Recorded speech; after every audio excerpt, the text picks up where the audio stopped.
Hello, my beautiful friends. Welcome back. It is so good to see all of you. I am so glad y'all are here. We are going to have so much fun today. This whole week actually, I've got several things planned for us.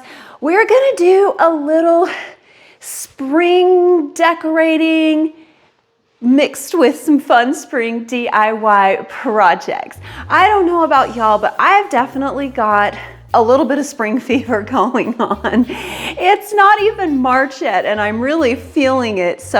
And I imagine you are too, especially if you live in the colder regions like I do and you're getting buried in snow like we are. I am a little over it. So I think it's okay for us to just pull out some spring decorations and make things feel a little springified on the inside, even if they're not springy on the outside.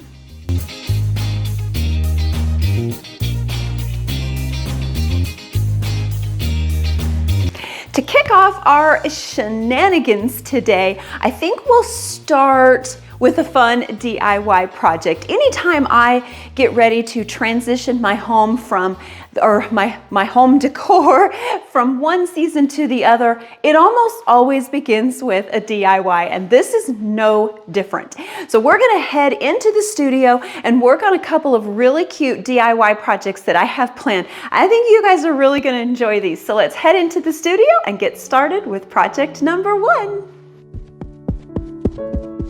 The first project that I have planned for us is going to be a really fun air dry clay sculpted piece. We're gonna make some darling little bunnies. I have actually wanted to make these bunnies for quite a while. I saw them last year. They are still available this year, but y'all, here's my inspiration piece right here. This is the piece that we're gonna be working off of. And I don't know if I really want to spend $160 on some cute sculpted bunnies. I think we can make our own for a fraction of the cost. So that's what we're gonna jump into for our first project. We're gonna have fun playing with some air dry clay.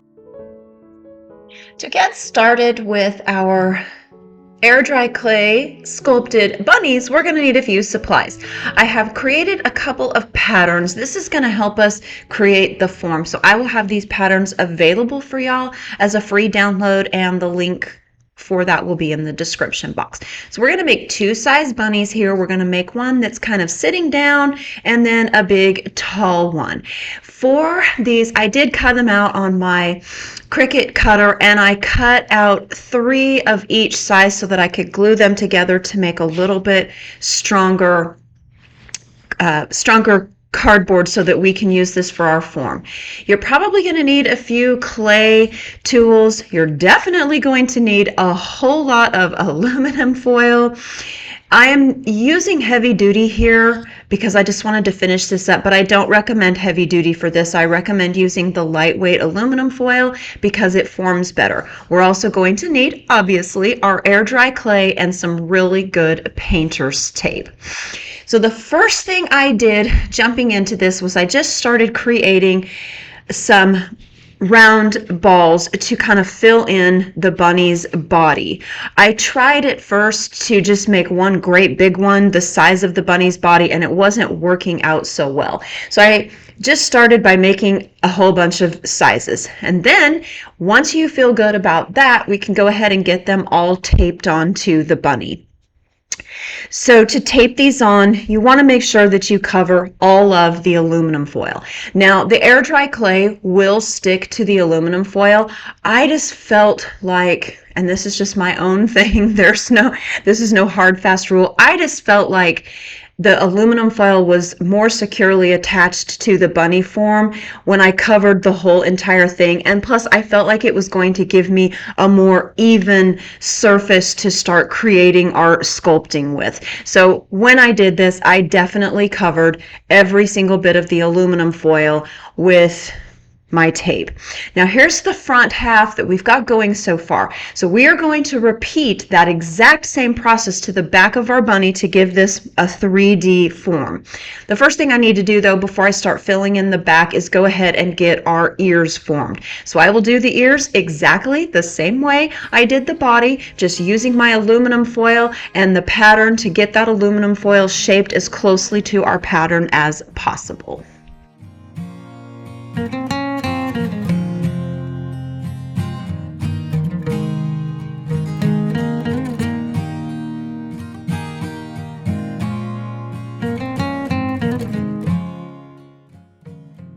So here you can see I've got our bunny all formed. I've got the form created to the pattern on the front side. So now I'm going to go ahead and repeat that exact same process to the back side. Once that's done, this is what we have. Your form should look similar to this. Obviously, you're going to put your own flair to this so it won't look exactly identical, but it should look similar. And honestly, y'all, I'm not going to lie. This process was really hard. Not that it was hard. Let me take that back. It's not that it was hard. It was very, very time consuming. It took me a couple of hours to get this form created. So now that the form is created, we can go ahead and start attaching our air dry clay. This part is a little bit tricky. It does stick and adhere to the tape really, really well.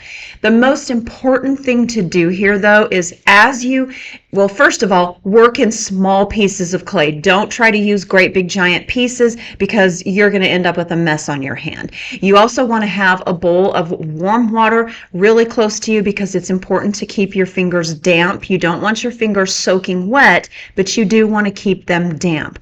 The next important thing is to make sure that you get the edges of the clay very well attached to your form. And I just did this by using my thumb and forefinger and just kind of made sure everything was really well smushed into that form and very smooth. And then when you go to add on your second pieces of clay to continue, working the form and covering the entire bunny form, make sure that as you add your new clay, you overlap it just a little tiny bit to the previous pieces. And then again, using your damp fingers, my thumb seemed to be my favorite tool and the best tool with this project. So I used my thumb a lot to just smooth that clay out and meld everything together. You want to make sure that you are getting your seams really well covered. So I didn't show y'all the whole process because it took several hours, but here's what it looks like all finished, and it's looking pretty good so far. It doesn't look quite like my inspiration piece, but that's okay. I like it. So now we can go ahead and get to work on our smaller bunny, and I created the form the exact same way. The only thing I did different here was I kind of ditched the cardboard pattern for the body and just ended up creating one great big ball and then just kind of began forming from there because the pattern wasn't really working so well for me. I did use the ear pattern though because that was really important. So to attach the ears, you kind of want to put them on from the center of the head at a little bit of an angle. You kind of want to angle them towards each other. You'll kind of see what I'm talking about here, right here. See how I kind of just angled them in at the head, but then separated them outwards. I hope that makes sense. You can kind of see what I did here. And then I go ahead and just start attaching the clay exactly the same way I did to our bigger bunny. I do think that this clay is a very forgiving medium. It's very easy to work with, and it is very easy to get your pieces melded together so that you get that flawless, seamless look. The most important thing to remember, again, is to keep your fingers damp, and your thumb really will end up being your best friend here. I used my thumb a lot to blend the pieces together. So when you add a new piece, just remember to have damp fingers and really work the pieces in together to cover up all those seams so that you end up with a very seamless piece. You really do want to work hard not to see the seams.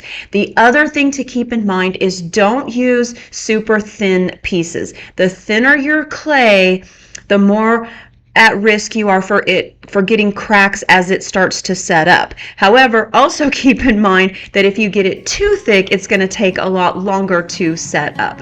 So here's our little guy all formed. Now we just get to sit back and wait for these to completely set. I really like how this little guy turned out. I think he is darling. I love using bowl filler in my decor. Seasonally, I kind of tend to use it all year round and change it up and mix it up.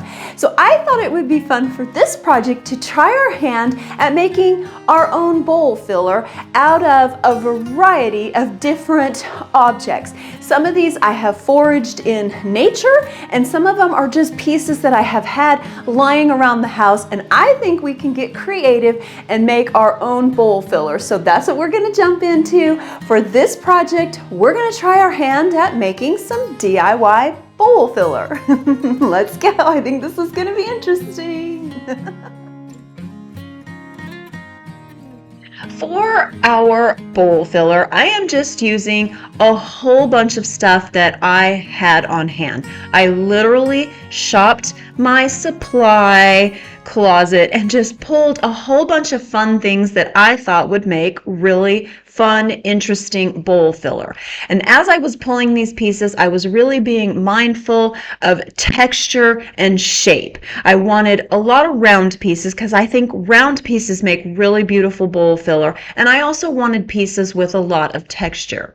I also thought it would be a lot of fun to make some of our own little mossy orbs. I love the mossy orbs. When I buy a bag of bowl filler, my favorite pieces in them tend to be the mossy orbs.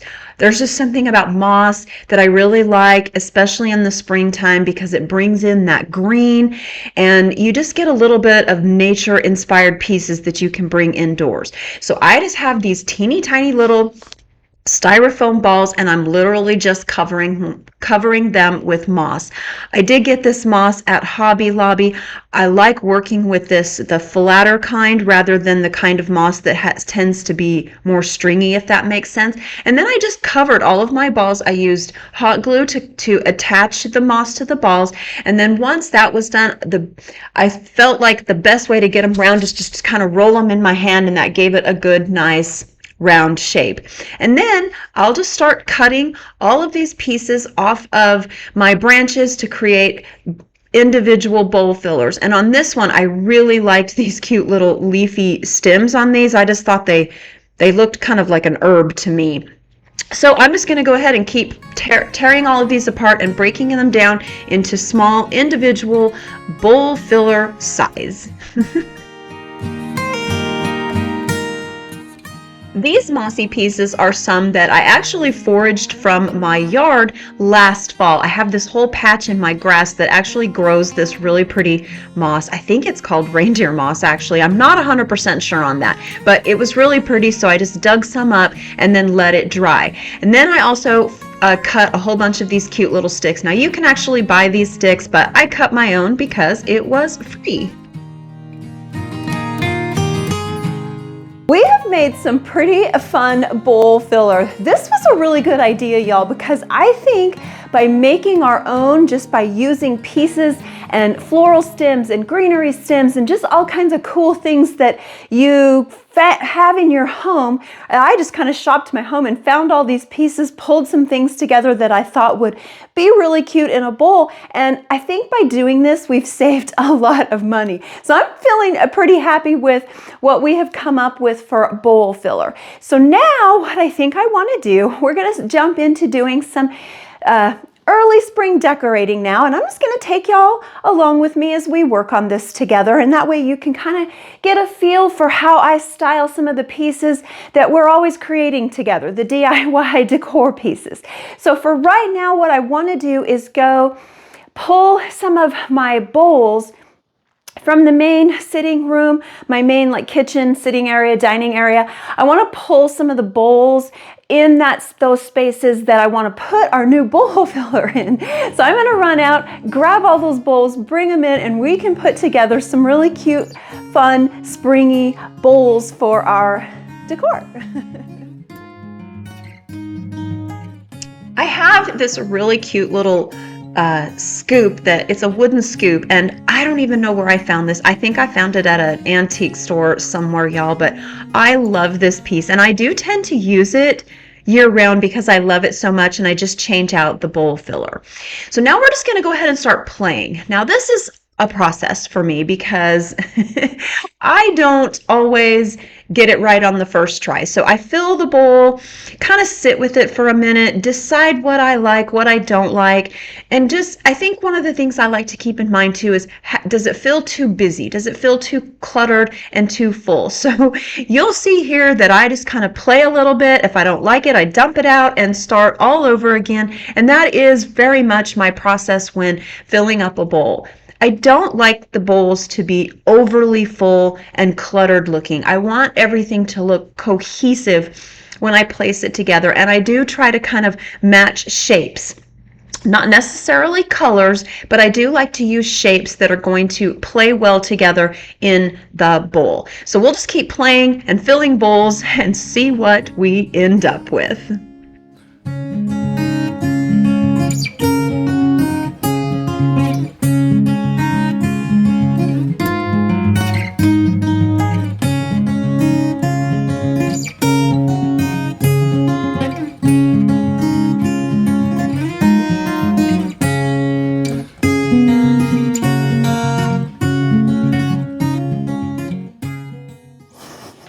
I am so excited to start decorating. I think it's gonna feel good to have a few splashes of spring scattered all throughout my spaces. It is still snowing outside. It has pretty much been snowing nonstop for over a week now, and we are literally buried in snow. I feel like this late winter stuff is for the birds, but we're gonna go ahead and embrace a little bit of spring no matter what it's doing outside. So we're gonna splash a little bit of spring throughout my main living space here. And we're gonna go ahead and start with my shelvings that I have here. I love having these shelves here. I love being able to display some of my favorite decor pieces. I just think it makes a room feel really just pulled together, pulled in. It makes it feel cozy and inviting. Someday I would really love to have built-ins here. Just reconfigure this whole space and have built-ins that tie in with the fireplace. But you know, for now, we'll just go ahead and make do with the shelving. So I do like to start out with just a few staple pieces on the shelves. I love decorating with books, stacked books, old books that I just pick up at thrift stores here and there. I think they just make a great foundation for styling any kind of shelving unit. And of course, I have to have some vessels sitting here. This is one of my favorite pieces. It does still have my winter greenery in it, so we're gonna change that out too, and then just add a few extra pieces to here. I don't like to go overboard because I don't like things to feel cluttered, but I like to add just enough to give it that warm, cozy feel. Okay, so I think I'm gonna go ahead and swap out the winter greenery for some of this fun, just wispy greens. So we will go ahead and pull these and then add in a little bit of this. I might have to put in something to lift it. We'll see. We'll get them all in here and see how it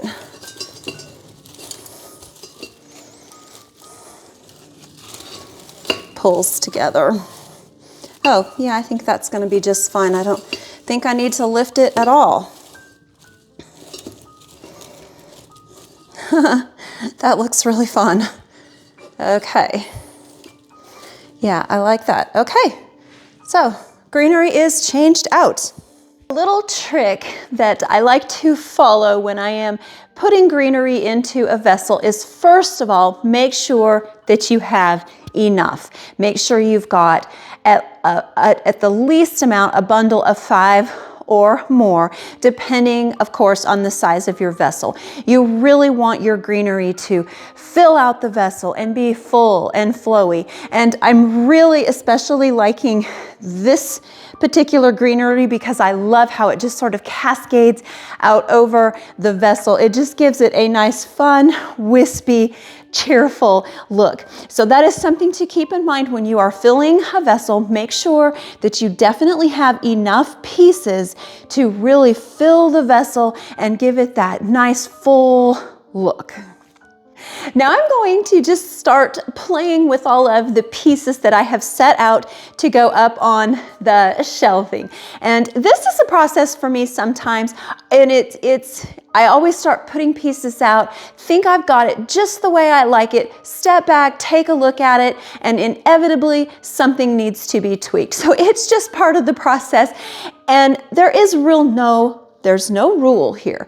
Really, when you are styling shelving, you just use pieces that you love, use pieces that speak to you, use pieces that tell a little bit of your story. I think the main thing is to just remember to not get things too cluttered, because you want each individual piece to stand out and you want to be able to notice each individual piece. So I have just chosen a few items to go up on the shelves. So let's go ahead and get started and just play and see if we can't add a little spring to our shelving.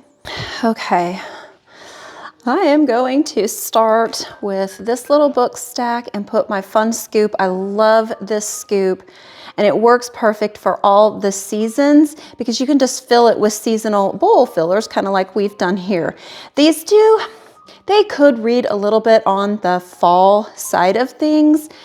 However, I just love the greenery and the natural earthy, so I think it's going to work just fine for spring.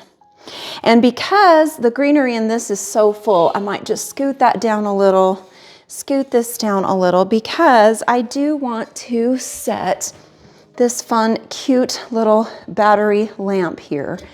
I love to use lighting and candles and whatnot on the shelving.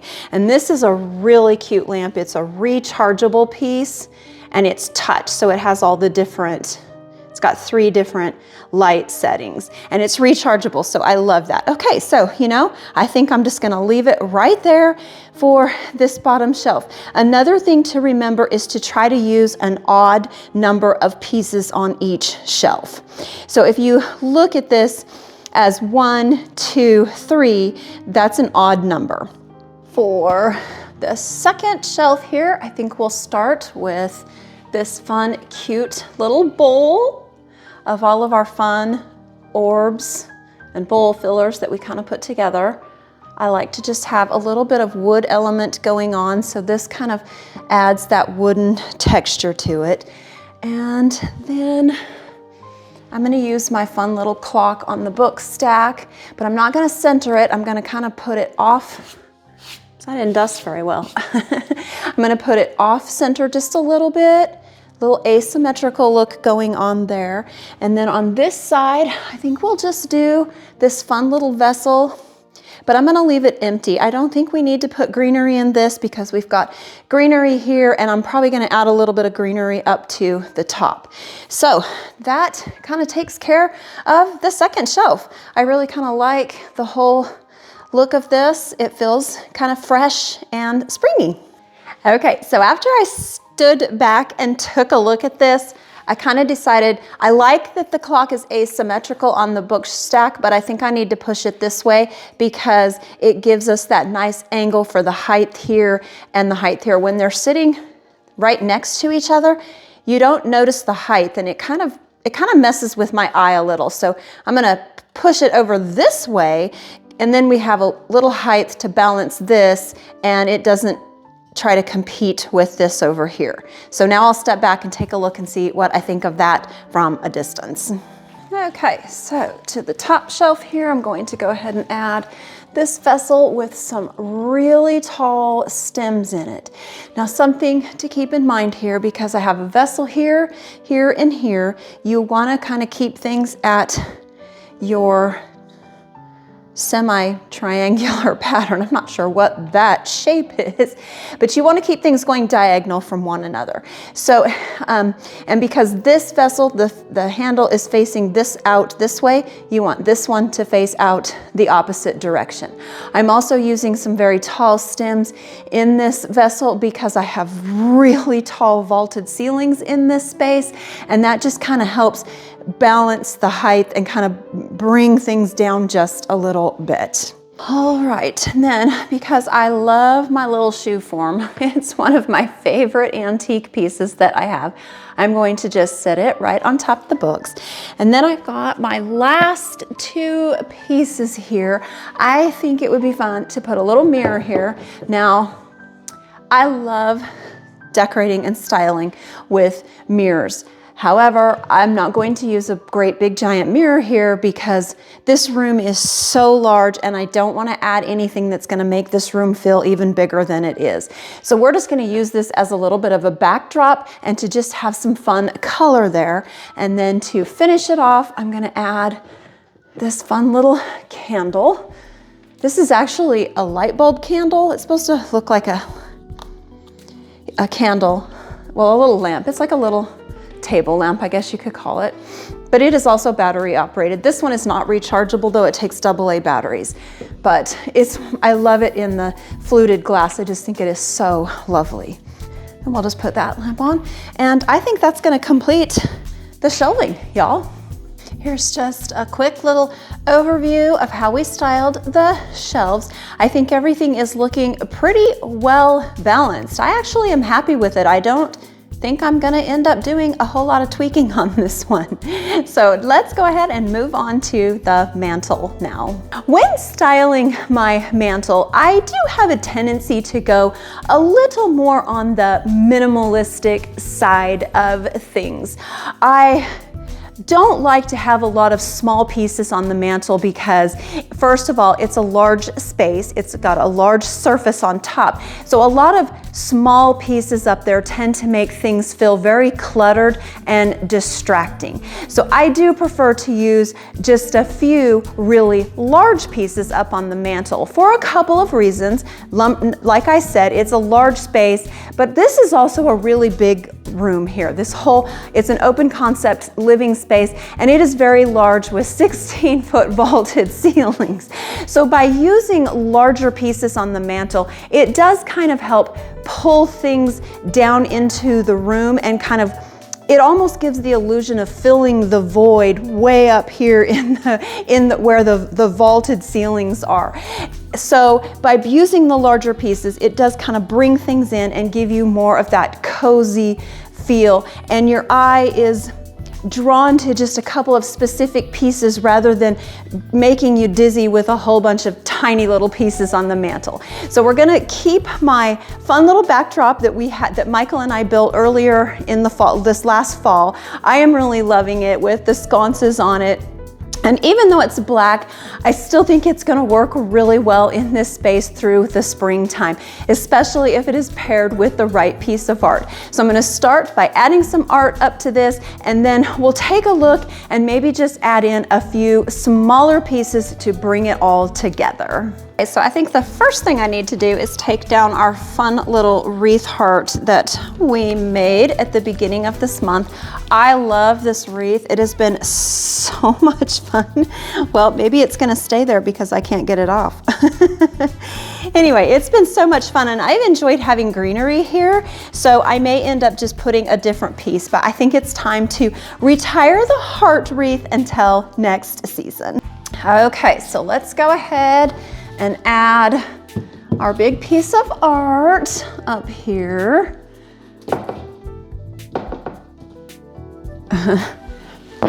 I don't like to tilt it out on the bottom too far because I like it to have an illusion of being up, straight up and down. However, if I don't tilt it a little bit, it'll just flop forward. So this is a piece of art that I created myself, and it was such a fun piece to put together, y'all. So this is actually just drywall mud. So I traced the flowers onto this whole canvas and then just came in with drywall mud and just started filling in all of the petals, and then just did a little bit of easy painting on it. It was really fun, and I will show y'all just a couple of little brief clips on how I put this together.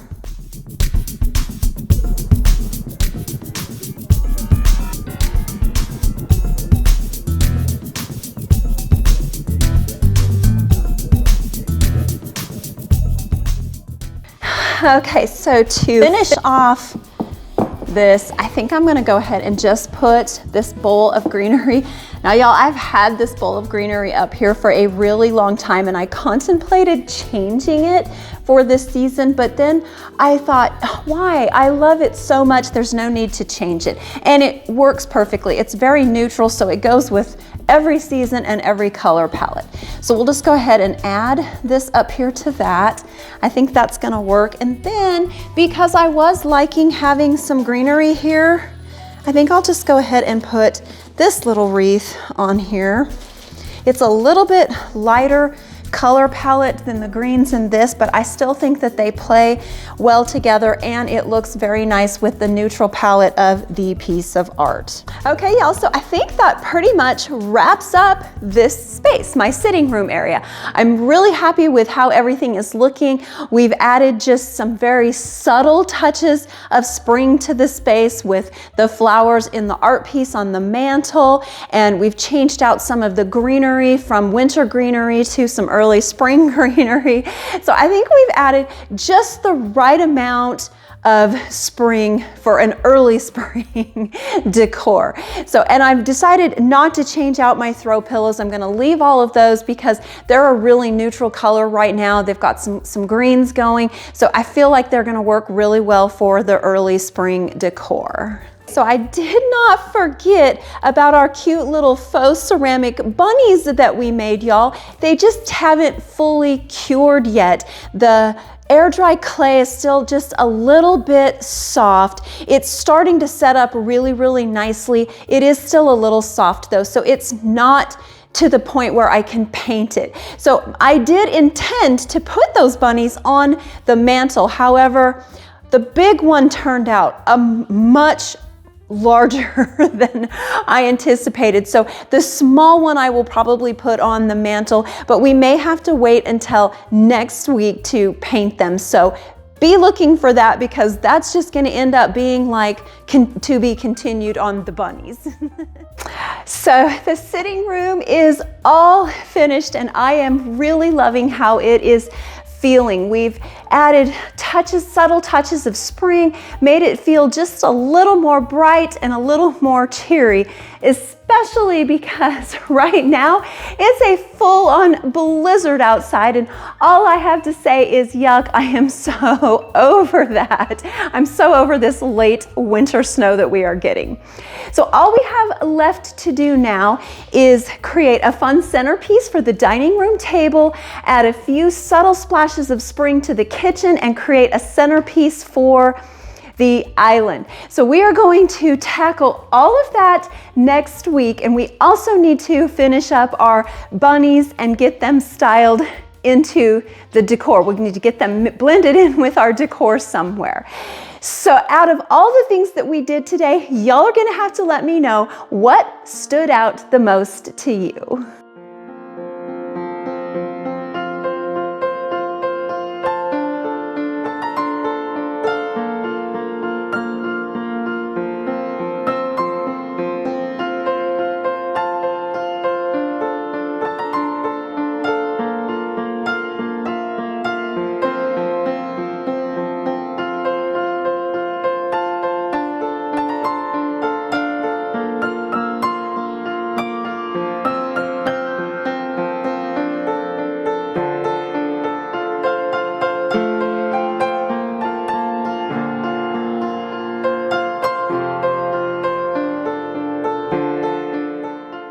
Alrighty friends, so that is going to wrap up our early spring decorating and DIY decor pieces for this week.